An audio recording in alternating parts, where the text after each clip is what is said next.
ਅਚਲ ਮੂਰਤ ਅਨਭਉ ਪ੍ਰਕਾਸ਼ ਅਮਿਤੋਜ ਕਹਿਜੈ। ਕੋਟ ਇੰਦਰ ਇੰਦਰਾਣ ਸਾਹਿ ਸਾਹਾਣ ਗਣਜੈ।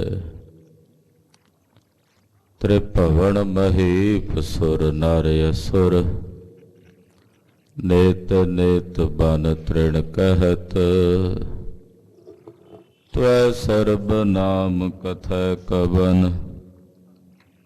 ਕਰਮ ਨਾਮ ਬਰਨਤ ਸੁਮਤ। ਤਵੈ ਸਰਬ ਨਾਮ ਕਥੈ ਕਵਨ ਕਰਮ ਨਾਮ ਬਰਨਤ ਸੁਮਤ। ਪ੍ਰਭ ਜੀ ਤੋ ਕਹਿ ਲਾਜ ਹਮਾਰੀ ਨੀਲਕੰਠ ਨਰ ਹਰ ਨਾਰਾਇਣ ਨੀਲ ਬਸਨ ਬਨਵਾਰੀ। ਪਰਮ ਪੁਰਖ ਪਰਮੇਸ਼ਰ ਸੁਆਮੀ ਪਾਵਨ ਪਉਨ ਆਹਾਰੀ। ਮਾਧਵ ਮਹਾਜੋਤ ਮਦ ਮਰਧਨ ਮਾਨ ਮੁਕੰਦ ਮੁਰਾਰੀ। ਨਿਰਵਿਕਾਰ ਨਿਰਜਰ ਨਿੰਦਰਾਬਨ ਨਿਰਭਿਖ ਨਰਕ ਨਿਵਾਰੀ। ਕਿਰਪਾ ਸਿੰਧ ਕਾਲ ਤ੍ਰੈ ਦਰਸੀ ਕੁਕਰਤ ਪਰਨਾਸਨਕਾਰੀ। ਧਨੁਰ ਪਾਨ ਤ੍ਰਿਤ ਮਾਨ ਤਰਾ ਧਰ ਅਨ ਬਿਕਾਰ ਅਸ ਧਾਰੀ। ਹੋ ਮਤ ਮੰਦ ਚਰਨ ਸ਼ਰਣਾਗਤ ਕਰ ਗਹਿ ਲਿਹੋ ਉਭਾਰੀ। ਹੋ ਮਤ ਮੰਦ ਚਰਨ ਸ਼ਰਣਾਗਤ ਕਰ ਗਹਿ ਲਿਹੋ ਉਭਾਰੀ। ਹਮ ਅਵਗੁਣ ਭਰੇ ਏਕ ਗੁਣ ਨਾਹੀ। ਅੰਮ੍ਰਿਤ ਛਾੜ ਬਿਖ ਬਿਖ ਮਾਇਆ ਮੋਹ ਪਰਮ ਪੈ ਭੂਲੇ। ਸੁਤ ਦਾਰਾ ਸਿਉ ਇਕ ਉਤਮ ਪੰਥ ਸੁਨਿਓ ਗੁਰ ਸੰਗਤ। ਤਿਹ ਮਿਲੰਤ ਜਮ ਤਰਾਸ ਇਕ ਅਰਦਾਸ ਪਾਠ ਕੀਰਤ ਕੀ। ਗੁਰ ਰਾਮਦਾਸ ਰਾਖੋ ਸੋ ਕਹੋ ਟਲ ਗੁਰ ਸੇਵੀਐ। ਅਹਨਸ ਸਹਿਜ ਸੁਭਾਏ ਦਰਸ਼ਨ ਪਰਸੈ ਗੁਰੂ ਕੈ। ਜਨਮ ਮਰਨ ਦੁਖ ਜਾਏ ਹੋਵੈ ਸਿਫਤ ਖਸਮਦੀ। ਨੂਰ ਅਰਸਹੁ ਕੁਰਸਹੁ ਚੱਟੀਐ ਤੁਧ ਡਿਠੇ ਸੱਚੇ ਪਾਤਸ਼ਾਹ। ਫਲ ਜਨਮ ਜਨਮ ਦੀ ਕੱਟੀਐ। ਸੱਜਣ ਸੱਚਾ ਪਾਤਸ਼ਾਹ ਸਿਰ ਸਾਹਾਂਦੈ ਸ਼ਾਹੋ। ਜਿਸ ਪਾਸ ਬੈਠਿਆ ਸੋਹੀਐ ਸਭਨਾ ਦਾ ਵਿਸਾਹੋ। ਸਤਿਨਾਮ ਸ੍ਰੀ ਵਾਹਿਗੁਰੂ ਸਾਹਿਬ ਜੀ। ਸਲੋਕ ਮਹੱਲਾ ਪਹਿਲਾ। ਸਤੀ ਪਾਪ ਕਰ ਸਤ ਕਮਾਹੇ। ਗੁਰ ਦੀਖਿਆ ਕਰ ਦੀਵਨ ਜਾਹੇ। ਸਤੀ ਪਾਪ ਕਰ ਸਤ ਕਮਾਹੇ।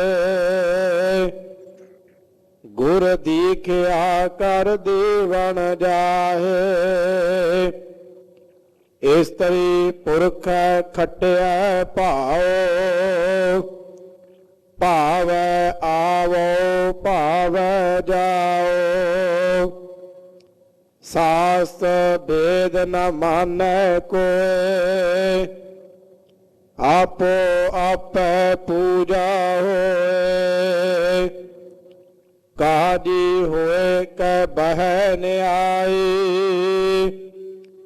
ਫਿਰ ਤਸਵੀ ਕਰੇ ਖੁਦਾਈ। ਵੱਡੀ ਲੈ ਕੇ ਹੱਕ ਗਵਾਈ, ਜੇ ਕੋ ਪੁੱਛੈ ਤਾ ਪੜ੍ਹ ਸੁਣਾਈ।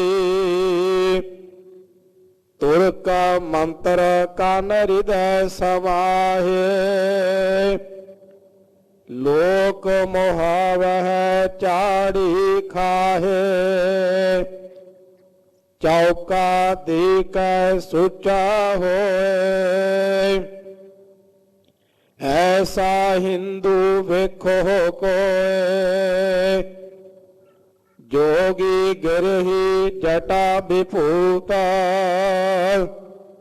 ਆਗੇ ਪਾਛੈ ਰੋਵਹਿ ਪੂਤਾ। ਜੋਗ ਨ ਪਾਇਆ ਜੁਗਤ ਗਵਾਈ, ਕਿਤ ਕਾਰਣ ਸਿਰ ਛਾਈ ਪਾਈ।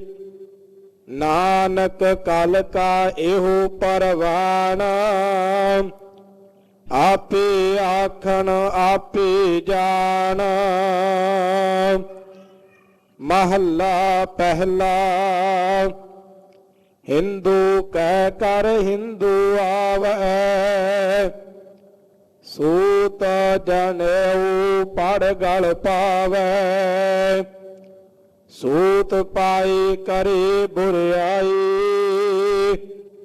ਨਾਤਾ ਧੋਤਾ ਥਾਈ ਨ ਪਾਈ। ਮੁਸਲਮਾਨ ਕਰੇ ਵਡਿਆਈ, ਬਿਨ ਗੁਰ ਪੀਰੈ ਕੋ ਥਾਈ ਨ ਪਾਈ। ਰਾਹ ਦਸਾਈ ਉਥੈ ਕੋ ਜਾਈ, ਕਰਨੀ ਬਾਝੋ ਪਿਸਤ ਨ ਪਾਈ। ਜੋਗੀ ਕੈ ਘਰ ਜੁਗਤ ਦਸਾਈ, ਤਿਤ ਕਾਰਨ ਕਨ ਮੁੰਦਰਾ ਪਾਈ। ਮੁੰਦਰਾ ਪਾਈ ਫਿਰੈ ਸੰਸਾਰ, ਜਿਥੈ ਕਿਥੈ ਸਿਰਜਣਹਾਰ। ਜੇਤੇ ਜੀ ਤੇਤੇ ਵਾਟਾਉ, ਚੀਰੀ ਆਈ ਢਿਲ ਨ ਕਾਉ। ਇਥੈ ਜਾਣੈ ਸੋ ਜਾਈ ਸਿਨਾਣੈ, ਹੋਰ ਫੱਕੜ ਹਿੰਦੂ ਮੁਸਲਮਾਨੈ। ਸਭਨਾ ਕਾ ਦਰ ਲਿਖਾ ਹੋਏ, ਕਰਨੀ ਬਾਝੋ ਤਰੈ ਨ ਕੋਈ।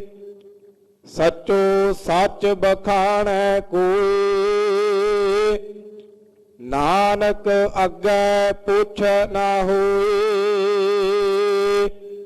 ਪੌੜੀ।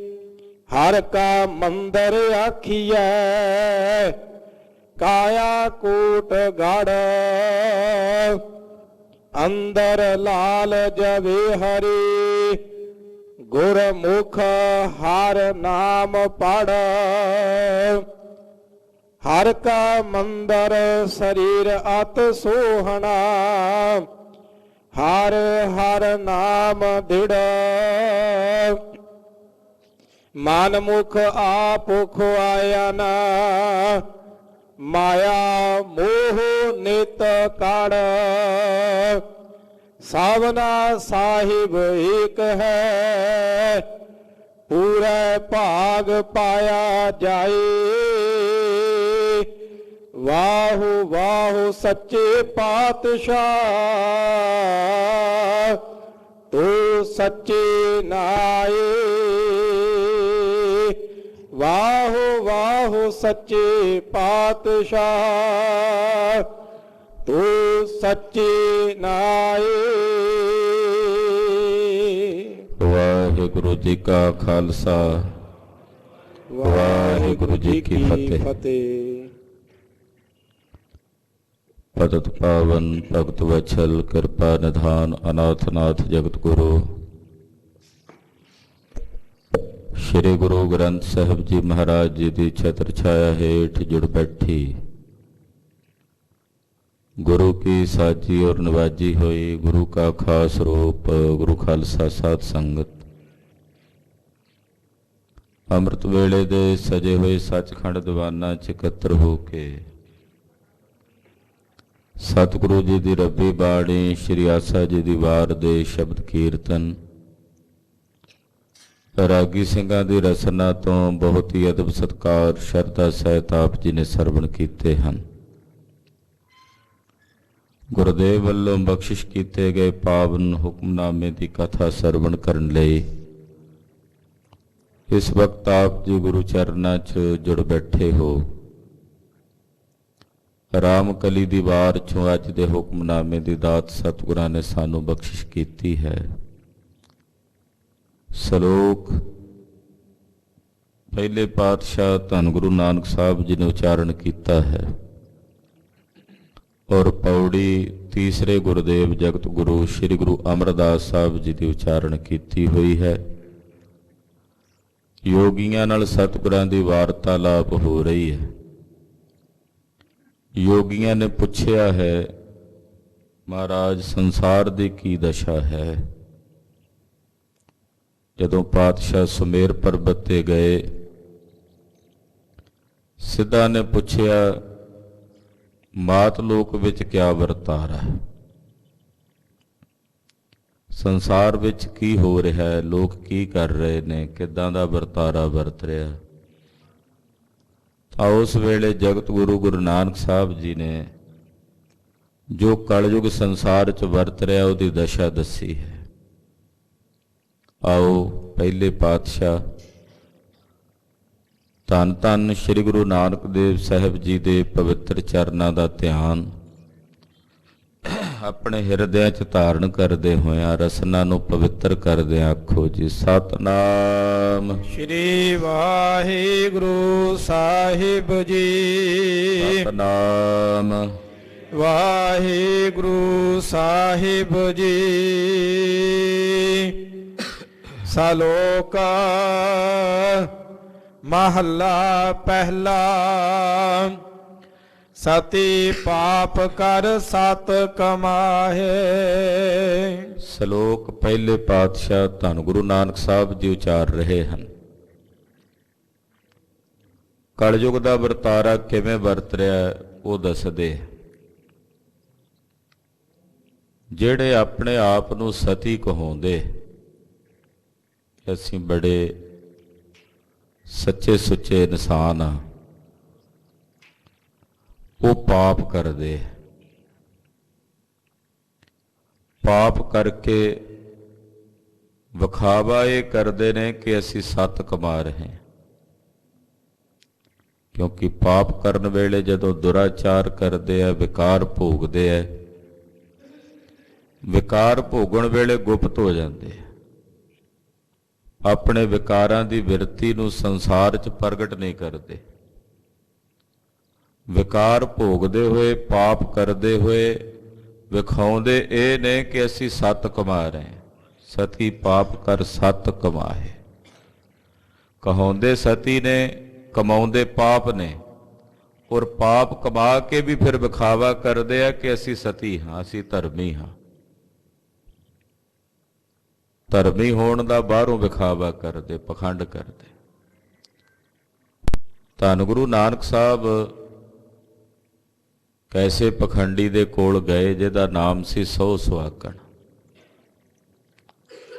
ਸੌ ਸੁਹਾਗਣ ਦੀ ਦਸ਼ਾ ਇਹੋ ਜੀ ਸੀ ਜੋ ਮਹਾਰਾਜ ਗੁਰੂ ਨਾਨਕ ਸਾਹਿਬ ਇੱਥੇ ਦੱਸ ਰਹੇ ਨੇ। ਪੂਰਨਮਾਸ਼ੀ ਦੀ ਰਾਤ ਨੂੰ ਬੜਾ ਵੱਡਾ ਮੇਲਾ ਇਹਦੇ ਕੋਲ ਲੱਗਦਾ ਸੀ, ਬੜੀ ਦੁਨੀਆ ਇਹਦੇ ਕੋਲ ਆਉਂਦੀ ਸੀ। ਇਹ ਕਹਿੰਦਾ ਸੀ ਕਿ ਅੱਜ ਪੂਰਨਮਾਸ਼ੀ ਦੀ ਰਾਤ ਮੈਨੂੰ ਮੇਰਾ ਸਹੁੰ ਮਿਲਣ ਆਉਂਦਾ। ਆਪ ਇਹਨੇ ਇਸਤਰੀਆਂ ਵਾਲਾ ਰੂਪ ਬਣਾ ਲੈਣਾ, ਕੰਨਾਂ 'ਚ ਮੁੰਦਰੀਆਂ ਪਾ ਲੈਣੀਆਂ, ਇਸਤਰੀਆਂ ਵਾਲੇ ਕੱਪੜੇ ਪਾ ਲੈਣੇ, ਹੱਥਾਂ 'ਚ ਚੂੜੀਆਂ ਪਾ ਲੈਣੀਆਂ ਵੀ ਮੈਂ ਸੁਹਾਗਣ ਆ ਤੇ ਅੱਜ ਮੇਰਾ ਸਹੁੰ ਮੈਨੂੰ ਮਿਲਣ ਆਉਂਦਾ। ਲੋਕਾਂ ਨੇ ਕਹਿਣਾ ਵਾਹ ਜੀ ਵਾਹ, ਬਾਬਾ ਜੀ ਸਹੁੰ ਸੁਹਾਗਣ ਨੇ, ਬੜੀ ਦੁਨੀਆ ਇਕੱਤਰ ਹੋਣੀ। ਇਹੋ ਜਿਹਾ ਵਿਭਚਾਰੀ ਸੀ ਕਿ ਦਰਵਾਜ਼ੇ ਬੰਦ ਪਿੱਛੇ ਇਸਤਰੀਆਂ ਨੂੰ ਬੁਲਾ ਕੇ ਵਿਭਚਾਰ ਭੋਗਦਾ ਸਾਰੀ ਰਾਤ। ਬਾਹਰੋਂ ਲੋਕ ਕਹਿਣ ਕਿ ਸਹੁੰ ਸੁਹਾਗਣ ਜੀ ਨੂੰ ਅੱਜ ਸਹੁੰ ਮਿਲਣ ਆਇਆ ਹੋਇਆ। ਜਗਤ ਗੁਰੂ ਬਾਬਾ ਜੀ ਗੁਰੂ ਨਾਨਕ ਸਾਹਿਬ ਜੀ ਜਦੋਂ ਇਹਦੇ ਕੋਲ ਗਏ ਤੇ ਇਹਨੇ ਦਰਵਾਜ਼ਾ ਨਹੀਂ ਖੋਲ੍ਹਿਆ। ਪਾਤਸ਼ਾਹ ਨੂੰ ਮਿਲਿਆ ਨਹੀਂ, ਕਹਿਣ ਲੱਗਾ ਜੀ ਅੱਜ ਨਹੀਂ ਮੈਂ ਕਿਸੇ ਨੂੰ ਮਿਲਣਾ, ਅੱਜ ਮੈਨੂੰ ਮੇਰਾ ਸਹੁੰ ਮਿਲਣ ਆਇਆ। ਸਤਿਗੁਰੂ ਜੀ ਜੋ ਸਹੁੰ ਰੂਪ ਵਿੱਚ ਆਪ ਪ੍ਰਤੱਖ ਮਿਲਣ ਆਏ, ਉਹ ਮਲੇਛ ਉਹਨਾਂ ਦੇ ਦਰਸ਼ਨ ਨਹੀਂ ਕਰ ਸਕਿਆ। ਪਾਤਸ਼ਾਹ ਕਹਿੰਦੇ ਚੱਲ ਮਰਦਾਨਿਆ, ਇੱਥੇ ਨਾ ਤਾਂ ਸਹੁੰ ਹੈ ਨਾ ਸੁਹਾਗਣ ਹੈ। ਝੱਟ ਉਸੇ ਵੇਲੇ ਧਾੜ ਪਈ, ਹਮਲਾਵਰ ਹੋ ਕੇ ਹਮਲਾ ਕਰਨ ਲਈ ਠੱਗ ਆਏ, ਚੋਰ ਆਏ, ਸਾਰਾ ਡੇਰਾ ਲੁੱਟ ਲਿਆ। ਜਦੋਂ ਇਹਦਾ ਕਮਰਾ ਖੋਲ੍ਹਿਆ ਤੇ ਇਹਦਾ ਪਾਪ ਉਗੜ ਕੇ ਸਾਰਿਆਂ ਦੇ ਸਾਹਮਣੇ ਆ ਗਿਆ। ਕੋਈ ਨਹੀਂ ਪੁੱਛਦਾ ਹੁਣ। ਸੋ ਕਹਿਣ ਤੋਂ ਭਾਵ ਕਿ ਲੋਕ ਕਲਯੁਗ ਦੇ ਵਿੱਚ ਧਰਮ ਦਾ ਮਖੌਟਾ ਪਾ ਕੇ ਪਾਪ ਕਰਦੇ ਆ। ਧਰਮ ਦਾ ਮਖੌਟਾ ਪਾ ਕੇ ਬਾਹਰੋਂ ਵਿਖਾਵਾ ਧਰਮੀ ਹੋਣ ਦਾ, ਸਤੀ ਹੋਣ ਦਾ, ਔਰ ਕਰਦੇ ਪਾਪ ਨੇ ਉਹ ਵੀ ਅਮਿਤ। ਕਰਦੇ ਪਾਪ ਅਮਿੱਤੇ ਆ, ਜਿਹੜੇ ਮਿਣੇ ਗਿਣੇ ਨਹੀਂ ਜਾਂਦੇ। ਇਹੋ ਜਿਹੇ ਪਾਪ ਕਰਦੇ, ਦੁਰਾਚਾਰ ਕਰਦੇ, ਮਾੜੇ ਭੈੜੇ ਵਿਕਾਰ ਭੋਗਦੇ ਤੇ ਬਾਹਰੋਂ ਆਪਣੇ ਆਪ ਨੂੰ ਇਹ ਵਿਖਾਉਂਦੇ ਕਿ ਅਸੀਂ ਸੱਤ ਕਮਾ ਰਹੇ ਹਾਂ। ਗੁਰ ਦੇਖਿਆ ਕਰ ਦੇਵਣ ਜਾਹੇ। ਦੇਖੋ ਬਈ ਕਲਯੁਗ ਦੇ ਹਾਲਾਤ ਕਿਹੋ ਜਿਹੇ ਨੇ ਕਿ ਜਿਹੜੇ ਗੁਰੂ ਨੇ ਉਹ ਆਪਣੇ ਚੇਲਿਆਂ ਨੂੰ ਦਿਕਸ਼ਾ ਦੇਣ ਲਈ ਉਹਨਾਂ ਦੇ ਘਰਾਂ 'ਚ ਜਾਂਦੇ। ਪਹਿਲਾਂ ਚੇਲੇ ਆਉਂਦੇ ਸੀ ਗੁਰੂਆਂ ਦੇ ਕੋਲ ਦਿਕਸ਼ਾ ਲੈਣ ਲਈ ਵੀ ਸਾਨੂੰ ਦਿਕਸ਼ਾ ਦਿਓ। ਹੁਣ ਗੁਰੂ ਇੰਨੇ ਸਸਤੇ ਹੋ ਗਏ, ਗਿਆਨ ਇੰਨਾ ਸਸਤਾ ਕਰ ਦਿੱਤਾ ਕਿ ਉਹ ਗੁਰੂ ਚੇਲਿਆਂ ਦੇ ਘਰਾਂ ਵਿੱਚ ਜਾ ਕੇ ਉਹਨਾਂ ਨੂੰ ਗਿਆਨ ਦਿੰਦੇ। ਭਾਈ ਸਾਹਿਬ ਭਾਈ ਗੁਰਦਾਸ ਜੀ ਨੇ ਨਾ ਪੰਕਤੀਆਂ ਦੀ ਵਿਆਖਿਆ ਕੀਤੀ ਆਪਣੀ ਬਾਣੀ 'ਚ। ਚੇਲੇ ਬੈਠਣ ਘਰਾਂ ਵਿੱਚ ਗੁਰੂ ਉੱਠ ਘਰੀ ਤਿਨਾੜੇ ਜਾਈ। ਚੇਲੇ ਬੈਠਣ ਘਰਾਂ ਵਿੱਚ ਗੁਰੂ ਉੱਠ ਘਰੀ ਤਿਨਾੜੇ ਜਾਈ। ਚੇਲੇ ਸਾਜ ਵਜਾਏਂਦੇ ਨੱਚਣ ਗੁਰੂ ਬਹੁਤ ਬਿਦ ਪਾਈ।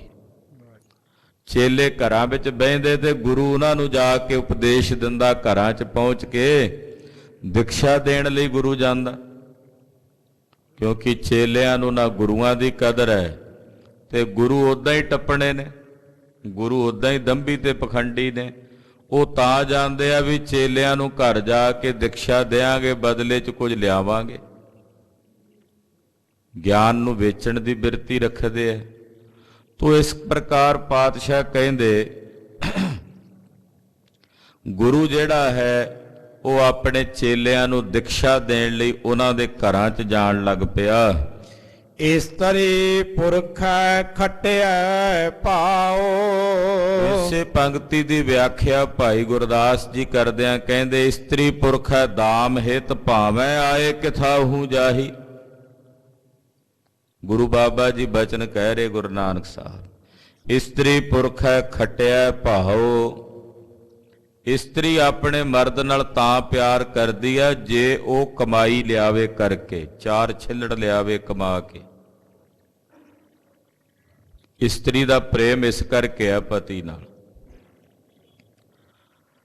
ਜੀਵਨ ਸਾਥੀ ਇਸ ਲਈ ਹੁੰਦਾ ਹੈ ਕਿ ਅਮੀਰੀ ਗਰੀਬੀ ਦੇ ਵਿੱਚ ਨਾਲ ਹੋ ਕੇ ਨਿਭੇ। ਸਿਆਣਿਆਂ ਦਾ ਕਥਨ ਹੈ ਕਿ ਇਸਤਰੀ ਦੀ ਪਰਖ ਉਦੋਂ ਹੁੰਦੀ ਹੈ ਜਦੋਂ ਮਰਦ ਤੇ ਗਰੀਬੀ ਦੀ ਦਸ਼ਾ ਹੋਵੇ। ਉਦੋਂ ਦੀ ਪਰਖ ਹੋ ਜਾਂਦੀ ਹੈ ਕਿ ਵਾਕਈ ਇਹ ਪਤਵਰਤਾ ਇਸਤਰੀ ਹੈ।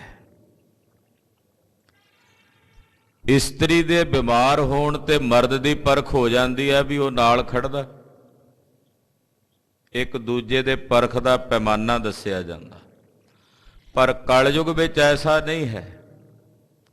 ਕਲਯੁਗ ਵਿੱਚ ਗੁਰੂ ਬਾਬਾ ਜੀ ਕਹਿੰਦੇ ਇਸਤਰੀ ਆਪਣੇ ਪੁਰਖ ਨਾਲ ਇਸ ਕਰਕੇ ਪ੍ਰੇਮ ਕਰਦੀ ਹੈ ਕਿ ਉਹ ਖੱਟ ਕੇ ਲਿਆਵੇ, ਕਮਾਈ ਕਰਕੇ ਲਿਆਵੇ, ਤਾਂ ਪ੍ਰੇਮ ਹੈ। ਜੇ ਉਹ ਖੱਟੀ ਕਰਕੇ ਨਹੀਂ ਲਿਆਉਂਦਾ, ਕਮਾਈ ਕਰਕੇ ਨਹੀਂ ਲਿਆਉਂਦਾ, ਕੋਈ ਪ੍ਰੀਤ ਨਹੀਂ। ਹਾਂਜੀ।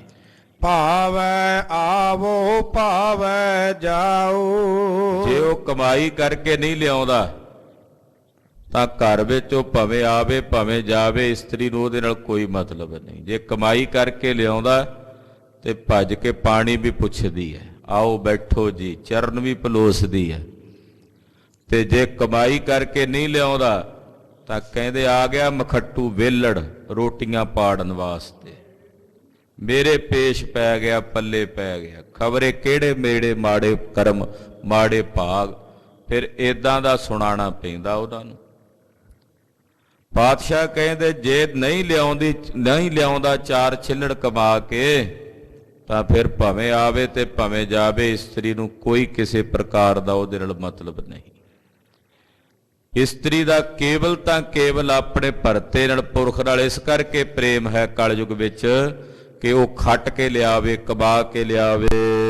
ਸਾਸਤ ਵੇਦ ਨ ਮਾਨੈ ਕੋਈ। ਕਲਯੁਗ ਦੇ ਵਿੱਚ ਨਾ ਕੋਈ ਸ਼ਾਸਤਰਾਂ ਦੀ ਮੰਨਦਾ, ਨਾ ਕੋਈ ਵੇਦਾਂ ਦੀ, ਨਾ ਧਰਮ ਗ੍ਰੰਥਾਂ ਦੀ। ਧਰਮ ਗ੍ਰੰਥ ਸ਼ਾਸਤਰ ਵੇਦ ਪੁਕਾਰ ਪੁਕਾਰ ਕੇ ਕਹਿੰਦੇ ਐ ਆ ਕਰਮ ਮਾੜਾ ਛੱਡ ਦੇ, ਆ ਭਲਾ ਕਰਮ ਹੈ ਕਰੋ। ਪਰ ਕਲਯੁਗ ਦੇ ਲੋਕ ਇਹੋ ਜਿਹੇ ਢੀਠ ਨੇ, ਗੁਰੂ ਨਾਨਕ ਸਾਹਿਬ ਕਹਿੰਦੇ ਕਿ ਸ਼ਾਸਤਰਾਂ ਤੇ ਵੇਦਾਂ ਦਾ ਕਹਿਣਾ ਨਹੀਂ ਮੰਨਦੇ। ਆਪੋ ਆਪੈ ਪੂਜਾ ਹੋਏ। ਆਪੋ ਆਪ ਦੀ ਪੂਜਾ ਕਰਾਉਂਦੇ। ਪੰਡਤ ਲੋਕ ਜਿਹੜੇ ਸ਼ਾਸਤਰ ਵੇਦ ਪੜ੍ਹਦੇ ਵੀ ਨੇ ਤਾਂ ਉਹ ਆਪਣੀ ਗਰਜ ਦੀ ਪੂਜਾ ਕਰਾਉਂਦੇ ਵੀ ਮੇਰੀ ਪੂਜਾ ਹੋਵੇ, ਮੇਰਾ ਸਨਮਾਨ ਹੋਵੇ, ਮੇਰੀ ਵਡਿਆਈ ਹੋਵੇ। ਆਪਣੇ ਆਪ ਦੀ ਪੂਜਾ ਹੀ ਸੰਸਾਰ ਵਿੱਚ ਕਰਾਉਂਦੇ। ਪਾਰ ਬ੍ਰਹਮ ਪਰਮੇਸ਼ਰ ਦੇ ਰਾਹ ਤੇ ਨਾ ਆਪ ਤੁਰਦੇ ਨੇ, ਨਾ ਕਿਸੇ ਹੋਰ ਨੂੰ ਤੋਰਦੇ ਹਨ। ਕਾਜੀ ਹੋਏ ਕੈ ਬਹਿ ਨਿਆਏ। ਕਾਜੀ ਲੋਕ ਇਨਸਾਫ ਕਰਦੇ ਸੀ ਉਦੋਂ। ਅੱਜ ਕੱਲ ਜਿਵੇਂ ਜੱਜ ਬਹਿੰਦੇ ਆ ਕੋਰਟਾਂ 'ਚ, ਉਦੋਂ ਕਾਜੀ ਬਹਿੰਦੇ ਸੀ ਇਨਸਾਫ ਕਰਨ ਲਈ।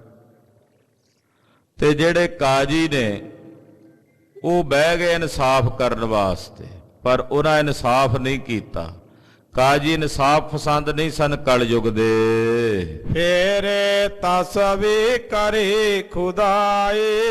ਹੱਥ ਵਿੱਚ ਮਾਲਾ ਫੜੀ ਹੋਈ ਉਹਨਾਂ ਕਾਜੀਆਂ ਨੇ, ਤਸਬੀਹ ਫੜੀ ਹੋਈ ਫੇਰਦੇ ਨੇ ਤੇ ਖੁਦਾ ਖੁਦਾ ਕਰਨ ਦਾ ਵਿਖਾਵਾ ਕਰਦੇ ਨੇ ਕਿ ਅਸੀਂ ਖੁਦਾ ਦਾ ਨਾਂ ਲੈ ਰਹੇ ਹਾਂ, ਅੱਲਾ ਦਾ ਨਾਂ ਲੈ ਰਹੇ ਹਾਂ।